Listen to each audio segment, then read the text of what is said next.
அனைவருக்கும் வணக்கம். Welcome to digital Sarkar IAS academy. இந்த வகுப்புல ஹிஸ்டரியிலிருந்து நம்ம பார்க்க போறது இந்தியன் நேஷனல் காங்கிரஸ் பிரசிடென்ட், அதாவது இந்திய தேசிய காங்கிரஸ் 1885 ஆரம்பிக்கப்பட்டுச்சு. அந்த இந்திய தேசிய காங்கிரஸ்ல முதல் 5 மாநாட்டுல யார் பிரசிடென்டாக இருந்தாங்க, அதை எப்படி நம்ம ஈஸியா ஞாபகம் வச்சுக்கிறது அப்படிங்கிறத இந்த வகுப்புல நம்ம பார்க்க போறோம். இந்த வகுப்புல முதல் 5 ஐஎன்சி மாநாட்டுக்கு யார் தலைமை தாங்கியிருக்கா அப்படிங்கிறத ஒன் பை ஒன்னா பார்ப்போம். இப்போ முதல்ல பார்க்கறது ஃபர்ஸ்ட் ஐஎன்சி பிரசிடென்ட். முதல் ஐஎன்சி மாநாடு எந்த வருஷம் நடக்குது அப்படின்னா 1885 நடக்குது. இந்த மாநாட்டுக்கு தலைமை தாங்கினவர் டபிள்யூசி பானர்ஜி. இவர் தான் பாத்தீங்க அப்படின்னா ஃபர்ஸ்ட் ஐஎன்சியோட பிரசிடென்ட். எந்த வருஷம் அப்படின்னா 1885 மாநாடு நடக்குது.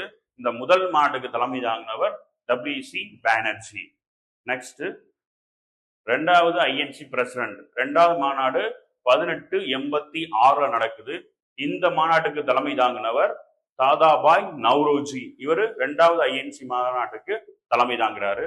Next third INC president. மூணாவது ஐஎன்சி மாநாடு நடைபெற்ற ஆண்டு 1887. இந்த மாநாட்டுக்கு தலைமை தாங்குறவர் பக்ருதீன் தியாப்ஜி. இவர் தான் பாத்தீங்க அப்படின்னா மூணாவது ஐஎன்சி மாநாட்டுக்கு தலைமை தாங்குறாரு. இந்த ஐஎன்சி மாநாடு நம்மளுடைய மெட்ராஸ் சென்னையில நடைபெற்றுச்சு. நெக்ஸ்ட் நாலாவது ஐஎன்சி பிரசிடென்ட். நாலாவது ஐஎன்சி மாநாடு எந்த வருஷம் நடக்குது அப்படின்னா 1888 நடக்குது. இந்த மாநாட்டுக்கு தலைமை தாங்கியவர் சார்ஜ் யூல். இவர் பாத்தீங்க அப்படின்னா நாலாவது ஐஎன்சி மாநாட்டுக்கு தலைமை தாங்கியிருக்காரு. பேர் சார்ஜ் யூல். அதுக்கடுத்து ஐந்தாவது ஐஎன்சி பிரசிடென்ட். அஞ்சாவது ஐஎன்சி மாநாடு 1889 நடக்குது. இந்த மாநாட்டுக்கு தலைமை தாங்கியவர் வெட்டர் பன் அப்படின்றவர் தலைமை தாங்கியிருக்காரு. ஸோ இப்போ 5 மாநாடு பார்த்துருக்கோம். திரும்ப ஒரு தடவை ரிவிஷன் பண்றேன். First INC president WC Banerjee. Second INC president Dadabhai Naoroji. Third INC president Badruddin Tyabji. Fourth INC president George Yule. Fifth INC president வெட்டர் பன்.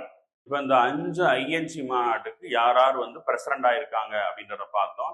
இந்த 5 பேரையும் எப்படி நம்ம கோடு வேர்டா ஷார்ட்கட் அடிப்படையில ஞாபகம் வச்சுக்கிறது அப்படிங்கிறத பார்ப்போம். ஸோ இதுக்கான கோடு வேர்டு என்னன்னு பார்த்தீங்க அப்படின்னா போடா பேக்கு.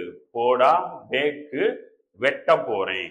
செல்லமா சொல்லுவோம்ல, போடா லூசு பைத்தியம் பேக்கு அப்படின்னு சொல்லுவோம் இல்லையா. ஸோ அதை ஞாபகம் வச்சுக்கோங்க.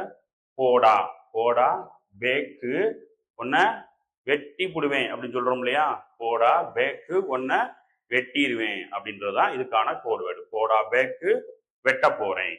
இப்போ இந்த கோடுவேர்டுக்கான விளக்கத்தை பார்ப்போம். ஃபர்ஸ்ட் இந்த பிஓ அப்படிங்கிறது எதை குறிக்குது அப்படின்னா பானர்ஜி அப்படிங்கிறத குறிக்கிறது. நெக்ஸ்ட் இந்த டிஏ அப்படிங்கிறது தாதாபாய் நவ்ரோஜி அப்படிங்கிறது குறிக்கிறது. நெக்ஸ்ட் இந்த பிஏ அப்படிங்கிறது பக்ருதீன் தியாப்ஜி அப்படிங்கிறத குறிக்குது. நெக்ஸ்ட் ஜி அப்படிங்கிறது சார்ஜ் யூல் அப்படிங்க குறிக்குது. நெக்ஸ்ட் வெட்ட அப்படின்ற வெட்டர் பன் அப்படிங்கிறத குறிக்குது. சரியா? பானர்ஜி, தாதாபாய் நவ்ரோஜி, பக்ருதீன் தியாப்ஜி, சார்ஜ் யூல், வெட்டர் பன். ஸோ இதுக்கான கோடு வேர்ட் போடா வேக்கு வெட்டி புடுவேன்.